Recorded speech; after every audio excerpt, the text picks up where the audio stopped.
vakhomba na vafunzi vo Mancha Friday ndo vuya futhi mani na muledza wa maanḓa manzhi nga maanḓa ndi khori vhangana vha sina na peni vha bora nga maanḓa. Hu na vhangana vho no tou vha vho mutshinyalo ndi uri vha swika tshiṅwe na tshiṅwe tshi a tshinyala, vibe imbo ḓi tshinyala, dzi goloi dzashu vha a tshinya, vhasadzi vhashu vha khou tshinya, havha na vho Madilonga.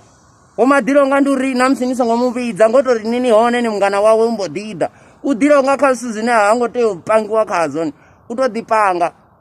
Ndi khori a thi tsha nyanga mungana sina na peni.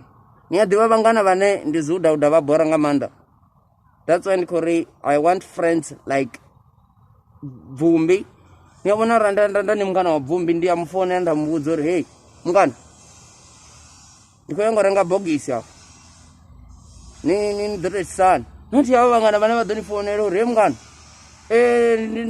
ndi na 50 rand afha ndi khou ri he mungana ri renga case mbili